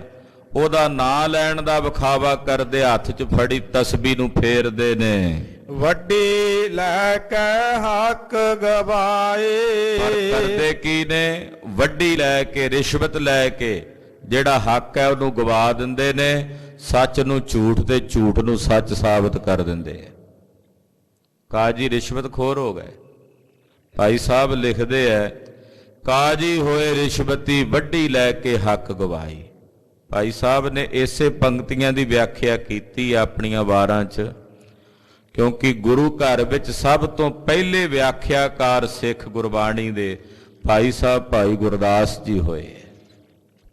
ਜਿਹੜੀਆਂ ਪੰਕਤੀਆਂ ਆਪਾਂ ਗੁਰੂ ਨਾਨਕ ਸਾਹਿਬ ਦੀਆਂ ਸੁਣ ਰਹੇ ਹਾਂ, ਇਹਨਾਂ ਦੀ ਵਿਆਖਿਆ ਭਾਈ ਗੁਰਦਾਸ ਸਾਹਿਬ ਨੇ ਆਪਣੀ ਵਾਰ ਵਿੱਚ ਕੀਤੀ ਹੈ। ਕੱਲ ਹੋਈ ਕੁੱਤੇ ਮੁਹੀ, ਖਾਜ ਹੋਆ ਮੁਰਦਾਰ ਗੁਸਾਈ, ਰਾਜੇ ਪਾਪ ਕਬਾਵੰਦੇ ਉਲਟੀ ਵਾੜ ਖੇਤ ਕੋ ਖਾਈ। ਚੇਲੇ ਬੈਠਣ ਘਰਾਂ ਵਿੱਚ ਗੁਰੂ ਉਠ ਘਰੀ ਤਿਨਾੜੇ ਜਾਈ, ਚੇਲੇ ਸਾਜ ਵਜਾਏਂਦੇ ਨੱਚਣ ਗੁਰੂ ਬਹੁਤ ਬਿਦ ਭਾਈ। ਕਾਜੀ ਹੋਏ ਰਿਸ਼ਵਤੀ, ਵੱਡੀ ਲੈ ਕੇ ਹੱਕ ਗਵਾਈ, ਇਸਤਰੀ ਪੁਰਖੈ ਦਾਮ ਹਿਤ ਭਾਵੈ ਆਏ ਕਿਥਾਉ ਜਾਹੀ। ਵਰਤਿਆ ਪਾਪ ਸਬਸ ਜਗ ਮਾਹੀ। ਕਾਜੀ ਹੋਏ ਰਿਸ਼ਵਤੀ, ਵੱਡੀ ਲੈ ਕੇ ਹੱਕ ਗਵਾਈ। ਇੱਥੇ ਵੀ ਕਹਿ ਰਹੇ ਨੇ ਵੱਡੀ ਲੈ ਕੇ ਹੱਕ ਗਵਾਏ। ਇਨ ਬਿਨ ਤਕਰੀਬਨ ਇਹੀ ਪੰਕਤੀ ਭਾਈ ਗੁਰਦਾਸ ਜੀ ਨੇ ਲਿਖੀ। ਇੱਕ ਦੋ ਮਾਤਰਾਵਾਂ ਦਾ ਫਰਕ ਹੈ। ਗੁਰੂ ਬਾਬਾ ਜੀ ਲਿਖ ਰਹੇ ਨੇ ਵੱਡੀ ਲੈ ਕੇ ਹੱਕ ਗਵਾਏ, ਤੇ ਭਾਈ ਗੁਰਦਾਸ ਸਾਹਿਬ ਜੀ ਲਿਖਦੇ ਵੱਡੀ ਲੈ ਕੇ ਹੱਕ ਗਵਾਈ। ਵਿਆਖਿਆ ਹੋ ਰਹੀ ਹੈ ਕਿ ਕਾਜੀ ਰਿਸ਼ਵਤਖੋਰ ਹੋ ਗਏ। ਰਿਸ਼ਵਤ ਲੈ ਕੇ ਸੱਚ ਨੂੰ ਫਾਹੇ ਟੰਗਣ ਲੱਗ ਪਏ। ਤੇ ਝੂਠ ਨੂੰ ਬਰੀ ਕਰਨ ਲੱਗ ਪਏ। ਇਹਦੇ ਬਾਬਤ ਇੱਕ ਸਾਖੀ ਮਹਾਂਪੁਰਖ ਸੁਣਾਉਂਦੇ, ਕਹਿੰਦੇ ਇੱਕ ਕਾਜੀ ਦੇ ਪਾਸ ਇੱਕ ਜ਼ਿਮੀਂਦਾਰ ਤੇ ਜੁਲਾਹੇ ਦਾ ਝਗੜਾ ਪਹੁੰਚਿਆ। ਦੋਵੇਂ ਕਿਤੇ ਲੜ ਪਏ ਤੇ ਮਸਲਾ ਜਿਹੜਾ ਸੀ ਉਹ ਕਾਜੀ ਕੋਲ ਪਹੁੰਚ ਗਿਆ। ਕਾਜੀ ਨੇ ਦੋਹਾਂ ਦੀਆਂ ਦਲੀਲਾਂ ਅਪੀਲਾਂ ਸੁਣੀਆਂ, ਬਿਆਨ ਸੁਣੇ। ਉਹਨੇ ਫੈਸਲੇ ਦੀ ਤਰੀਕ ਦੇ ਦਿੱਤੀ ਵੀ ਫਲਾਣੇ ਦਿਨ ਤੁਹਾਡਾ ਫੈਸਲਾ ਕਰਾਂਗਾ। ਜੁਲਾਹੇ ਨੇ ਸੋਚਿਆ ਵੀ ਕਾਜੀ ਕਿਤੇ ਜ਼ਿਮੀਂਦਾਰ ਦੇ ਪੱਖ 'ਚ ਫੈਸਲਾ ਨਾ ਕਰ ਦੇ, ਉਹਦੇ ਲਈ ਕੋਈ ਪ੍ਰਬੰਧ ਕਰੀਏ ਵੀ ਮਾੜਾ ਮੋਟਾ ਤਮਾ ਮਿਲ ਜਾਏਗਾ ਤੇ ਕਾਜੀ ਮੇਰੀ ਫੇਵਰ ਕਰੇਗਾ, ਮੇਰੇ ਪੱਖ 'ਚ ਫੈਸਲਾ ਕਰੇਗਾ। ਕਹਾਵਤ ਹੈ, ਤੇਲ ਤਬਾ ਜਾ ਕੋ ਮਿਲਾ ਤੁਰਤ ਨਰਮ ਹੋਏ ਜਾਏ, ਵੀ ਮਾੜਾ ਮੋਟਾ ਤੇਲ ਦਾ ਤਮਾ ਮਿਲ ਜਾਏ, ਲਾਲਚ ਦੇ ਦਈਏ ਕਾਜੀ ਨੂੰ। ਜੁਲਾਇਆ ਕੱਪੜਾ ਬੁਣਦਾ ਸੀ ਘਰ 'ਚ, ਇਹਨੇ ਇੱਕ ਪੱਗ ਤਿਆਰ ਕੀਤੀ 7-8 ਗਜ ਦੀ ਪੱਗ ਬਣਾ ਕੇ ਬਰੀਕ ਸੂਤਰ ਦੀ ਕੱਤ ਕੇ ਬੜੀ ਮਿਹਨਤ ਨਾਲ ਕਾਜੀ ਕੋਲ ਲੈ ਆਖਿਆ, ਕਾਜੀ ਸਾਹਿਬ ਇਹ ਦਸਤਾਰ ਲਿਆਇਆ ਤੁਹਾਡੇ ਲਈ, ਪੱਗ ਲਿਆਇਆ ਤੇ ਬੰਨੋ ਆਪਣੇ ਸਿਰ ਤੇ ਮੇਰਾ ਖਿਆਲ ਰੱਖਿਓ, ਤੁਸੀਂ ਮੇਰਾ ਫੈਸਲਾ ਕਰਨਾ। ਕਾਜੀ ਕਹਿਣ ਲੱਗਾ, ਵੀਰ ਵੀ ਜ਼ਿਮੀਂਦਾਰ ਮੈਨੂੰ ਕਿਹੜਾ ਕੁਝ ਦੇ ਗਿਆ, ਤੂੰ ਪੱਗ ਦੇ ਕੇ ਚੱਲਿਆ, ਫੈਸਲਾ ਤੇਰੇ ਪੱਖ ਦਾ ਹੀ ਕਰਾਂਗਾ। ਇਹਨੇ ਨੂੰ ਜ਼ਿਮੀਂਦਾਰ ਨੂੰ ਪਤਾ ਲੱਗਾ ਵੀ ਜੁਲਾਇਆ ਰਿਸ਼ਵਤ ਦੇ ਆਇਆ, ਪੱਗ ਬਣਾ ਕੇ ਦੇ ਆਇਆ, ਤੇ ਫੈਸਲਾ ਉਹਨੇ ਕਾਜੀ ਨੇ ਉਹਦੇ ਪੱਖ 'ਚ ਕਰ ਦੇਣਾ, ਮੈਂ ਰਹਿ ਜਾਣਾ, ਵੀ ਮੈਨੂੰ ਵੀ ਕੁਝ ਕਰਨਾ ਚਾਹੀਦਾ। ਜ਼ਿਮੀਂਦਾਰ ਦੇ ਘਰ ਦੇ ਵਿੱਚ ਇੱਕ ਦੁੱਧ ਦੇਣ ਵਾਲੀ ਗਾਂ ਸੀ। ਇਹਨੇ ਉਹਦਾ ਰੱਸਾ ਖੋਲ੍ਹਿਆ ਤੇ ਲੈ ਕੇ ਕਾਜੀ ਕੋਲ ਪਹੁੰਚ ਗਿਆ। ਕਹਿੰਦਾ, ਕਾਜੀ ਸਾਹਿਬ ਇਹ ਗਊ ਲਿਆਇਆ ਤੁਹਾਡੇ ਵਾਸਤੇ, ਬੱਚੇ ਘਰ 'ਚ ਦੁੱਧ ਪੀਣਗੇ ਤੇ ਮੇਰਾ ਖਿਆਲ ਰੱਖਿਓ, ਤੁਸੀਂ ਮੇਰਾ ਫੈਸਲਾ ਕਰਨਾ। ਕਾਜੀ ਕਹਿਣ ਲੱਗਾ ਵੀ ਸੱਜਣਾ ਬੇਫਿਕਰ ਹੋ ਜਾ, ਫੈਸਲਾ ਤੇਰੇ ਪੱਖ ਦਾ ਹੀ ਕਰਾਂਗਾ। ਜਿੱਦਣ ਫੈਸਲੇ ਦੀ ਤਰੀਕ ਆਈ, ਕਾਜੀ ਨੇ ਫੈਸਲਾ ਜ਼ਿਮੀਂਦਾਰ ਦੇ ਪੱਖ 'ਚ ਕਰ ਦਿੱਤਾ ਤੇ ਜੁਲਾਹੇ ਨੂੰ ਦੰਡ ਲਾ ਦਿੱਤਾ। ਜੁਲਾਇਆ ਹੱਥ ਨਾਲ ਇਸ਼ਾਰਾ ਕਰੇ ਵੀ ਮੈਂ ਪੱਗ ਦੇ ਗਿਆ ਸੀ, ਪੱਗ ਦਾ ਖਿਆਲ ਕਰ। ਕਾਜੀ ਬੋਲਿਆ, ਕਹਿਣ ਲੱਗਾ, ਭਰਾ ਤੇਰੀ ਪੱਗ ਛੋਟੀ ਸੀ, ਗਾਂ ਵੱਡੀ ਸੀ, ਗਾਂ ਪੱਗ ਨੂੰ ਖਾ ਗਈ ਹੈ, ਇਸ ਕਰਕੇ ਫੈਸਲਾ ਹੁਣ ਜ਼ਿਮੀਂਦਾਰ ਦੇ ਪੱਖ 'ਚ ਹੋ ਗਿਆ। ਇਦਾਂ ਦਾ ਵਰਤਾਰਾ ਕਲਯੁਗ ਵਿੱਚ ਵਰਤਣ ਲੱਗ ਪਿਆ। ਐਸਾ ਨਹੀਂ ਹੈ ਕਿ ਹੁਣ ਨਹੀਂ ਵਰਤ ਰਿਹਾ। ਜਦੋਂ ਗੁਰੂ ਬਾਬਾ ਜੀ ਨੇ ਬਚਨ ਕਹੇ ਸ਼ਾਇਦ ਉਦੋਂ ਘੱਟ ਹੁੰਦਾ ਹੋਵੇ, ਹੁਣ ਕਈ ਗੁਣਾ ਵੱਧ ਗਿਆ। ਉੱਦਾਂ ਕਹਿਣ ਮਾਤਰ ਨੂੰ ਭਾਵੇਂ ਸਰਕਾਰਾਂ ਦਾਅਵਾ ਕਰਦੀਆਂ ਨੇ ਅਸੀਂ ਰਿਸ਼ਵਤ ਨੂੰ ਨਕੇਲ ਪਾ ਦਿੱਤੀ ਹੈ, ਖਤਮ ਕਰ ਦਿੱਤੀ ਹੈ, ਇਹ ਨਹੀਂ ਹੋਈ। ਉੱਦਾਂ ਹੀ ਵਰਤਾਰਾ ਵਰਤ ਰਿਹਾ। ਜਿਨ੍ਹਾਂ ਦੇ ਹੱਡਾਂ ਦੇ ਵਿੱਚ ਪਿਤਾ ਪੁਰਖੀ ਰਿਸ਼ਵਤ ਲੈਣ ਦੀ ਬਿਰਤੀ ਰਚ ਗਈ ਹੋਵੇ, ਉਹ ਕਿਵੇਂ ਛੱਡਣਗੇ, ਕਿਵੇਂ ਤਿਆਗਣਗੇ? ਇਹ ਤਾਂ ਸਾਰਾ ਪੂਰੀ ਇਹਨਾਂ ਨੂੰ ਬਦਲਣਾ ਪੈਣਾ। ਜਿੰਨੇ ਮਹਿਕਮੇ ਨੇ ਸਭ ਪਾਸੇ, ਸਭ ਨੇ ਪਹਿਲਿਆਂ ਨੂੰ ਜਿਹੜੇ ਇਸ ਪਾਸੇ ਨੂੰ ਚੱਲੇ ਐ, ਉਹਨਾਂ ਨੂੰ ਰਿਟਾਇਰਮੈਂਟ ਦੇ ਕੇ ਘਰ ਤੋਰ ਕੇ ਇੱਕ ਨਵਾਂ ਪੂਰੀ ਸਾਰਾ ਭਰਤੀ ਕਰਨਗੇ, ਤਾਂ ਜਾ ਕੇ ਹੋ ਸਕਦਾ ਕੋਈ ਮਾੜਾ ਮੋਟਾ ਸੁਧਾਰ ਹੋ ਜਾਏ। ਨਹੀਂ ਤਾਂ ਉਹ ਨਵੇਂ ਭਰਤੀ ਹੋ ਕੇ ਆਉਂਦੇ, ਪੁਰਾਣੇ ਉਹਨਾਂ ਨੂੰ ਆਪਣੀ ਗੁੜਤੀ ਦੇ ਕੇ ਜਾਂਦੇ ਵੀ ਸਾਡੇ ਵਾਂਗੂ ਇਦਾਂ ਕਰਿਆ ਕਰੋ। ਉਹ ਅੱਗੇ ਤੋਂ ਅੱਗੇ ਆਪਣੀ ਗੁੜਤੀ ਦਿੰਦੇ ਚਲੇ ਜਾਂਦੇ ਆ। ਖੈਰ, ਕਲਯੁਗ ਦਾ ਇਹ ਵਰਤਾਰਾ ਪਾਤਸ਼ਾਹ ਕਹਿੰਦੇ ਇਉਂ ਵਰਤ ਰਿਹਾ ਕਿ ਕਾਜੀ ਰਿਸ਼ਵਤਖੋਰ ਹੋ ਗਏ, ਵੱਡੀ ਲੈ ਕੇ ਹੱਕ ਗਵਾਏ। ਵੱਡੀ ਲੈ ਕੇ, ਰਿਸ਼ਵਤ ਲੈ ਕੇ ਉਹ ਹੱਕ ਨੂੰ ਗਵਾ ਦਿੰਦੇ। ਜਿਹੜਾ ਹੱਕ ਦਾ ਇੱਥੇ ਮਤਲਬ ਹੁੰਦਾ ਇਨਸਾਫ। ਇਨਸਾਫ ਨੂੰ ਗਵਾ ਹੀ ਦਿੰਦੇ, ਕਿਤੇ ਇਨਸਾਫ ਨਹੀਂ ਕਰਦੇ ਉਹ। ਹਾਲਾਂਕਿ ਕਾਜੀ ਲੋਕ ਧਰਮੀ ਲੋਕ ਹੁੰਦੇ ਸੀ। ਪੁਰਾਣੇ ਵੇਲਿਆਂ 'ਚ ਉਹਨਾਂ ਨੂੰ ਇਸੇ ਕਰਕੇ ਇਨਸਾਫ ਕਰਨ ਲਾਇਆ ਜਾਂਦਾ ਸੀ ਵੀ ਧਰਮੀ ਬੰਦੇ ਐ ਤੇ ਇਨਸਾਫ ਕਰਨਗੇ, ਇਹ ਕਿਸੇ ਨਾਲ ਬੇਇਨਸਾਫੀ ਨਹੀਂ ਕਰਨਗੇ। ਪਰ ਉਹਨਾਂ ਨੇ ਹੱਕ ਨੂੰ ਕਿਤੇ ਗਵਾ ਹੀ ਦਿੱਤਾ, ਇਨਸਾਫ ਨੂੰ ਗਵਾ ਹੀ ਦਿੱਤਾ, ਕੇਵਲ ਰਿਸ਼ਵਤ ਨੂੰ ਹੀ ਮੂਹਰੇ ਰੱਖਿਆ ਹੋਇਆ। ਜੇ ਕੋ ਪੁੱਛੈ ਤਾਂ ਪੜ ਸੁਣਾਏ। ਜੇ ਅੱਗੋਂ ਵਿਚਾਰਾ ਕੋਈ ਪੁੱਛ ਲੈ, ਕਾਜੀ ਸਾਹਿਬ ਤੁਸੀਂ ਇਹ ਫੈਸਲਾ ਕਿਵੇਂ ਸੁਣਾ ਦਿੱਤਾ, ਇਹ ਤਾਂ ਬਣਦਾ ਹੀ ਨਹੀਂ। ਜੇ ਅੱਗੋਂ ਕੋਈ ਪੁੱਛੇ ਵੀ ਕਾਜੀ ਸਾਹਿਬ ਤੁਸੀਂ ਇਹ ਫੈਸਲਾ ਕਿਵੇਂ ਕਰਤਾ, ਇਹ ਤਾਂ ਬਣਦਾ ਨਹੀਂ ਹੈ ਕੰਮ, ਤੇ ਅੱਗੋਂ ਪੜ੍ਹ ਕੇ ਸੁਣਾ ਦਿੰਦੇ, ਕਹਿੰਦੇ ਆਹ ਵੇਖੋ ਕਾਨੂੰਨ ਲਿਖਿਆ ਹੋਇਆ, ਆਹ ਵੇਖੋ ਜੀ ਕਾਨੂੰਨ ਦੀ ਕਿਤਾਬ ਇਹ ਕਹਿੰਦੀ ਹੈ, ਕੁਰਾਨ ਦੇ ਸੁਪਾਰੇ ਇਹ ਗੱਲ ਕਹਿ ਰਹੇ ਨੇ, ਤੇ ਅਸੀਂ ਤਾਂ ਉਹਦੇ ਕਿਤਾਬ ਦੇ ਮੁਤਾਬਕ ਚੱਲੇ ਹਾਂ ਜੀ, ਜੋ ਲਿਖਿਆ ਉਹਦੇ 'ਚ। ਏਦਾਂ ਅੱਗੋਂ ਪੜ੍ਹ ਕੇ ਸੁਣਾ ਦਿੰਦੇ ਜੀ ਅਸੀਂ ਤਾਂ ਕਾਨੂੰਨ ਦੇ ਮੁਤਾਬਕ ਫੈਸਲਾ ਕੀਤਾ ਹੈ। ਤੁਰਕ ਮੰਤਰ ਕਨ ਹਿਰਦੈ ਸਮਾਹੇ। ਔਰ ਜਿਹੜੇ ਛਤਰੀ ਤੁਰਕਾਂ ਦੇ ਕੋਲ ਨੌਕਰੀਆਂ ਕਰਦੇ ਸੀ, ਮੁਨੀਮੀਆਂ ਕਰਦੇ ਸੀ, ਮੁਨਸ਼ੀਪੁਣਾ ਕਰਦੇ ਸੀ, ਉਹਨਾਂ ਦੇ ਕੰਨਾਂ ਦੇ ਵਿੱਚ ਤੁਰਕ ਆਪਣੀਆਂ ਕਲਮਾਂ ਪੜ੍ਹ ਕੇ ਸੁਣਾਉਂਦੇ, ਤੇ ਉਹਨਾਂ ਦੇ ਹਿਰਦੇ ਦੇ ਵਿੱਚ ਤੁਰਕਾਂ ਦੇ ਪੜ੍ਹੇ ਹੋਏ ਮੰਤਰ ਸਮਾਏ ਹੋਏ ਸੀ। ਤੁਰਕ ਮੰਤਰ ਕਨ ਹਿਰਦੈ ਸਮਾਏ। ਤੁਰਕਾਂ ਦੇ ਜਿਹੜੇ ਮੰਤਰ ਕਲਾਮਾਂ ਨੇ, ਉਹ ਖੱਤਰੀ ਜਿਹੜੇ ਮੁਸਲਮਾਨਾਂ ਕੋਲ ਨੌਕਰੀਆਂ ਚਾਕਰੀਆਂ ਕਰਨ ਵਾਲੇ ਸਨ, ਮੁਨੀਮ ਆਦਿਕ, ਉਹਨਾਂ ਦੇ ਹਿਰਦਿਆਂ ਦੇ ਵਿੱਚ ਉਹ ਸਮਾਏ ਹੋਏ ਨੇ। ਲੋਕ ਮੁਹਾਵੈ ਚਾੜੀ ਖਾਹੇ। ਚਾੜੀ ਕਹਿੰਦੇ ਆ ਚੁਗਲੀ ਨੂੰ। ਤੇ ਕੀ ਕਰਦੇ ਫਿਰ? ਆਪਣੇ ਹੀ ਭਾਈਚਾਰੇ ਦੇ ਬਾਕੀ ਹਿੰਦੂ ਲੋਕਾਂ ਬਾਬਤ, ਜਿਹੜੇ ਹਿੰਦੂ ਮੁਸਲਮਾਨਾਂ ਕੋਲ ਨੌਕਰੀਆਂ ਕਰਦੇ, ਇਹੋ ਜਿਹਾ ਉਹਨਾਂ ਦੇ ਹਿਰਦਿਆਂ ਵਿੱਚ ਮੁਸਲਮਾਨਾਂ ਦੇ ਕਲਾਮਾਂ ਵਸਦੀਆਂ ਕਿ ਉਹ ਆਪਣੇ ਹੀ ਭਾਈਚਾਰੇ ਦੇ ਲੋਕਾਂ ਦੀਆਂ ਜਾ ਕੇ ਚੁਗਲੀਆਂ ਕਰਦੇ। ਕਹਿੰਦੇ ਜੀ ਫਲਾਣਾ ਬੰਦਾ, ਉਹਦੇ ਕੋਲੋਂ 1000 ਰੁਪਈਆ ਲੈ ਲਓ ਨਵਾਬ ਸਾਹਿਬ, 1000 ਰੁਪਈਆ ਤਾਂ ਉਹਦੇ ਲਈ ਮਿੱਟੀ ਹੱਥ ਦੀ ਮੈਲ ਹੈ ਜੀ। ਫਲਾਣੇ ਕੋਲੋਂ 10,000 ਰੁਪਈਆ ਲਓ ਜੀ ਦੰਡ ਦਾ, ਉਹਦੇ ਵਾਸਤੇ ਤਾਂ 10,000 ਰੁਪਈਆ ਕੋਈ ਮਾਇਨਾ ਨਹੀਂ ਰੱਖਦਾ ਜੀ। ਇਦਾਂ ਚੁਗਲੀਆਂ ਕਰ ਕਰਕੇ ਆਪਣੇ ਹੀ ਨਾਲ ਦੇ ਸਾਥੀਆਂ ਦੇ ਗਲੇ ਵਢਾਉਂਦੇ, ਉਹਨਾਂ ਨੂੰ ਉਜਾੜਦੇ। ਖਾਲਸੇ ਪੰਥ ਦਾ ਇਤਿਹਾਸ ਵਾਚੀਏ, ਜਿਹੜੇ ਆ ਨਸ਼ਹਿਰੇ ਪੰਨੂਏ ਦੇ ਰਹਿਣ ਵਾਲੇ ਸਾਹਿਬ ਰਾਏ ਚੌਧਰੀ ਵਰਗੇ ਮਲੇਛ ਸੀ, ਇਹ ਕਹਿਣ ਮਾਤਰ ਨੂੰ ਤਾਂ ਹਿੰਦੂ ਹੀ ਸਨ, ਪਰ ਬਹੁਤ ਸਾਰੇ ਗੁਰਸਿੱਖ ਜਿਨ੍ਹਾਂ ਦੀਆਂ ਚੁਗਲੀਆਂ ਕਰਕੇ ਇਹਨਾਂ ਨੇ ਉਹਨਾਂ ਨੂੰ ਪਕੜਵਾਇਆ ਤੇ ਸ਼ਹੀਦ ਕਰਵਾਇਆ, ਜਿਨ੍ਹਾਂ ਚੋਂ ਇੱਕ ਭਾਈ ਤਾਰੂ ਸਿੰਘ ਵੀ ਸਨ। ਭਾਈ ਤਾਰੂ ਸਿੰਘ ਨੂੰ ਵੀ ਸ਼ਹੀਦ ਕਰਾਉਣ 'ਚ ਇਸੇ ਦਾ ਹੱਥ ਸੀ। ਇਦਾਂ ਦੇ ਮਲੇਛ ਜਿਨ੍ਹਾਂ ਨੇ ਕੇਵਲ ਬਾਹਰੋਂ ਤਾਂ ਮੱਥੇ ਤੇ ਤਿਲਕ ਆਦਿਕ ਵੀ ਲਾਉਂਦੇ ਵੀ ਅਸੀਂ ਹਿੰਦੂ ਆ, ਤੇ ਮੁੜ ਕੇ ਆਪਣੇ ਹੀ ਭਾਈਚਾਰੇ ਤੇ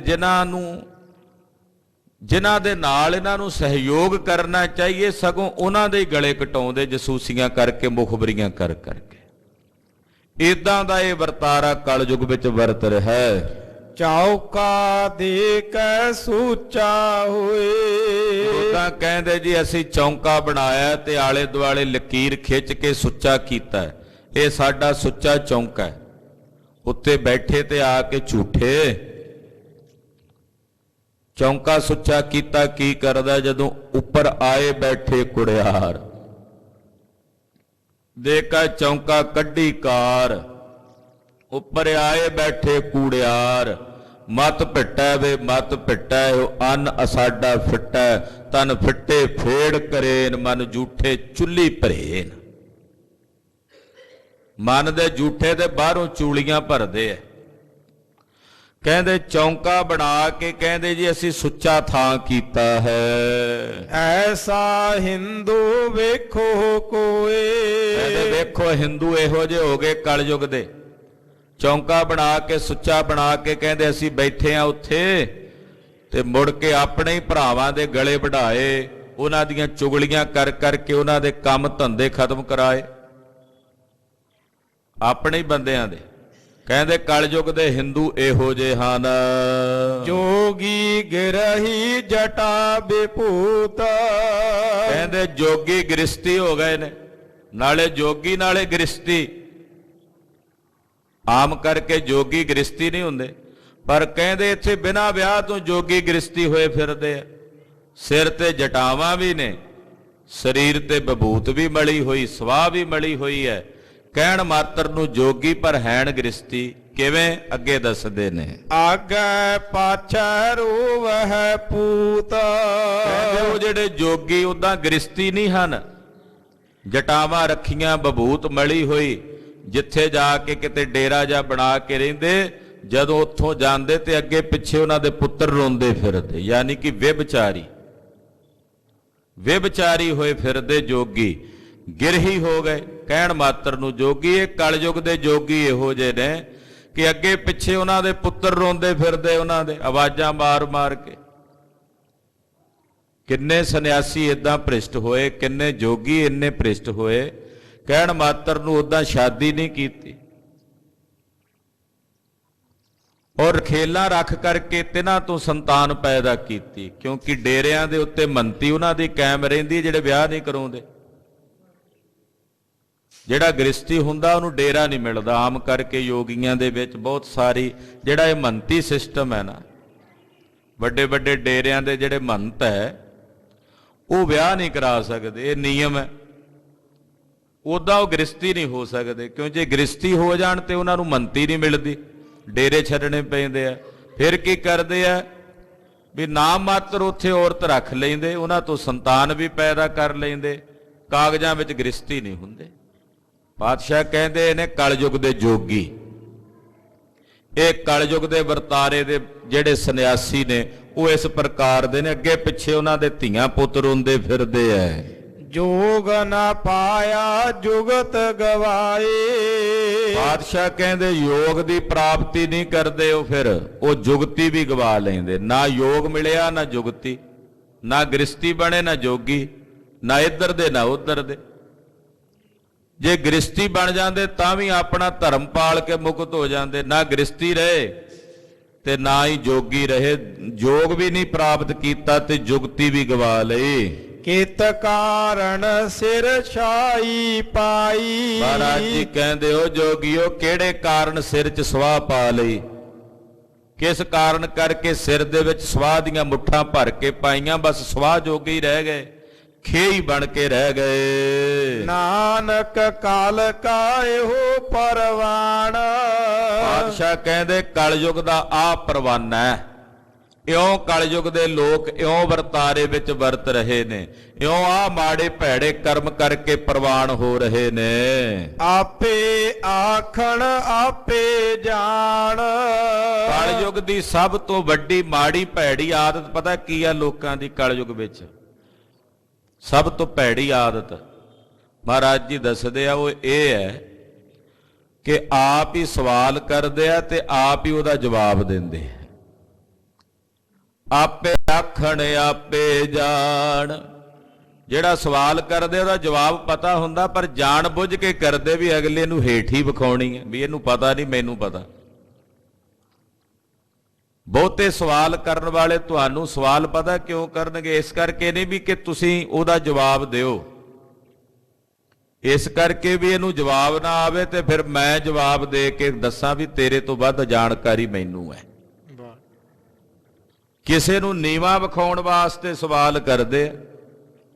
ਪਾਤਸ਼ਾਹ ਕਹਿੰਦੇ ਇਹ ਵੀ ਕਲਯੁਗ ਦਾ ਸੁਭਾਅ ਹੈ, ਇਹ ਵੀ ਕਲਯੁਗ ਦੀ ਬਿਰਤੀ। ਹੋਰ ਕਲਯੁਗ ਕਿਹਨੂੰ ਕਹਿੰਦੇ ਆ? ਹੋਰ ਕਲਯੁਗ ਇਹ ਥੋੜੀ ਆ ਵੀ ਸਿੰਘ ਲਾ ਕੇ ਆ ਗਿਆ ਜਾਂ ਕਾਲਾ ਜਿਹਾ ਰੂਪ ਬਣਾ ਕੇ ਆ ਗਿਆ। ਕਲਯੁਗ 'ਚ ਲੋਕਾਂ ਦੀਆਂ ਬਿਰਤੀਆਂ ਇਹੋ ਜਿਹੀਆਂ ਹੋ ਗਈਆਂ, ਸੁਭਾਅ ਇਹੋ ਜਿਹੇ ਹੋ ਗਏ। ਬਾਕੀ ਚੰਦਰਮਾ ਤਾਰਾ ਸੂਰਜ ਧਰਤੀ ਉਹ ਤਾਂ ਸਭ ਇੱਕੋ ਜਿਹੀ ਹੈ। ਜੋ ਕਲਯੁਗ ਵਿੱਚ ਹੈ ਉਹੀ ਸਤਯੁਗ ਵਿੱਚ ਸੀ। ਲੋਕਾਂ ਦੇ ਸੁਭਾਅ ਇਹੋ ਜਿਹੇ ਹੋ ਗਏ, ਆਪ ਹੀ ਸਵਾਲ ਕਰਦੇ ਤੇ ਆਪ ਹੀ ਉਹਨਾਂ ਦੇ ਜਵਾਬ ਦਿੰਦੇ ਹਨ। ਮਹੱਲਾ ਪਹਿਲਾ। ਹਿੰਦੂ ਕੈ ਘਰ ਹਿੰਦੂ ਆਵੇ। ਹਿੰਦੂ ਖੱਤਰੀ ਦੇ ਘਰ ਹਿੰਦੂ ਬ੍ਰਾਹਮਣ ਆਉਂਦਾ। ਖੱਤਰੀ ਹਿੰਦੂ ਹੈ ਤੇ ਬ੍ਰਾਹਮਣ ਵੀ ਹਿੰਦੂ ਹੈ। ਤੋ ਹਿੰਦੂ ਖੱਤਰੀ ਦੇ ਘਰ ਹਿੰਦੂ ਬ੍ਰਾਹਮਣ ਚੱਲ ਕੇ ਆਉਂਦਾ। ਸੂਤ ਜਨੇਊ ਪੜ ਗਲ ਪਾਵੇ। ਉਹ ਜਿਹੜਾ ਬ੍ਰਾਹਮਣ ਆਉਂਦਾ ਉਹ ਆ ਕੇ ਸੂਤਰ ਵੱਟਦਾ ਆਪਣੇ ਹੱਥੀਂ, ਉਹਦਾ ਜਨੇਊ ਬਣਾਉਂਦਾ ਤੇ ਮੰਤਰ ਪੜ ਕੇ ਉਹ ਖੱਤਰੀ ਹਿੰਦੂ ਦੇ ਗਲ 'ਚ ਪਾਉਂਦਾ ਵੀ ਤੇਰੇ ਗਲ 'ਚ ਮੈਂ ਜਨੇਊ ਪਾ ਦਿੱਤਾ, ਤੈਨੂੰ ਹੁਣ ਜਨੇਊ ਧਾਰੀ ਬਣਾ ਦਿੱਤਾ। ਉਹ ਜੰਜੂ ਪਾ ਦਿੰਦਾ, ਜਨੇਊ ਪਾ ਦਿੰਦਾ ਹੈ। ਸੂਤ ਪਾਏ ਕਰੇ ਬੁਰਿਆਈ। ਹੁਣ ਸੂਤ ਪਾ ਕੇ ਗਲ 'ਚ ਜਨੇਊ ਪਾ ਕੇ ਇਹ ਬੁਰਿਆਈ ਕਰੇ, ਮਾੜੇ ਭੈੜੇ ਕਰਮ ਕਰੇ, ਤੇ ਦੱਸੋ ਫਿਰ ਜਨੇਊ ਪਾਣ ਦਾ ਕੀ ਲਾਭ ਹੋਇਆ? ਧਰਮ ਦਾ ਚਿੰਨ੍ਹ ਹੈ, ਧਰਮ ਦਾ ਚਿੰਨ੍ਹ ਧਾਰਨ ਕਰਕੇ ਵੀ ਜੇ ਬੰਦਾ ਮਾੜੇ ਕਰਮ ਨਾ, ਮੰਨ ਲਓ ਆਪਾਂ ਆਪਣੇ ਤੇ ਹੀ ਵਿਚਾਰ ਕਰ ਲਈਏ, ਜੇ ਅਸੀਂ ਅੰਮ੍ਰਿਤਧਾਰੀ ਹੋ ਕੇ ਪੰਜ ਕਕਾਰਾਂ ਦੀ ਧਾਰਨੀ ਹੋ ਕੇ ਕਰਮ ਉਹੀ ਕਰੀ ਜਾਈਏ ਜਿਹੜੇ ਮਨਮੁਖਾਂ ਸਾਖਤਾਂ ਵਾਲੇ ਨੇ, ਤੇ ਫਿਰ ਸਾਡੇ ਵਿੱਚ ਤੇ ਉਹ ਜਨੇਊ ਧਾਰੀਆਂ 'ਚ ਫਰਕ ਥੋੜੀ ਰਹਿ ਜਾਂਦਾ। ਜੇ ਧਰਮ ਦੇ ਚਿੰਨ੍ਹ ਧਾਰਨ ਕੀਤੇ ਐ ਤੇ ਫਿਰ ਮਰਿਆਦਾ ਵੀ ਤਾਂ ਰੱਖੀਏ, ਤੇ ਜੇ ਬੇਮਰਿਆਦਾ ਕੰਮ ਹੀ ਕਰਨੇ ਐ ਤੇ ਫਿਰ ਜੇ ਅੰਮ੍ਰਿਤਧਾਰੀ ਹੋਏ ਜੇ ਨਾ ਹੋਏ ਫਿਰ ਤਾਂ ਇੱਕੋ ਜਿਹਾ ਹੋ ਗਿਆ ਕੰਮ, ਫਿਰ ਸਗੋਂ ਵੱਧ ਦੇਣਦਾਰ ਹੁੰਦੇ। ਤੋ ਗਰੀਬ ਨਵਾਜ ਪਾਤਸ਼ਾਹ ਕਹਿੰਦੇ ਵੀ ਜਨੇਊ ਪਾ ਦਿੱਤੇ, ਸੂਤ ਪਾਏ ਕਰੇ ਬੁਰਿਆਈ, ਬੁਰਿਆਈ ਕਰਦੇ ਆ, ਮਾੜੇ ਭੈੜੇ ਕਰਮ ਕਰਦੇ ਹਨ।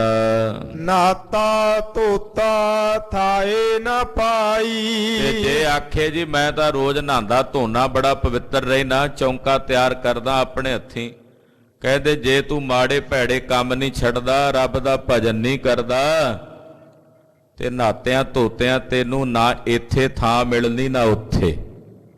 ਨਾਤਾ ਧੋਤਾ ਥਾਏ ਨਾ ਪਾਈ।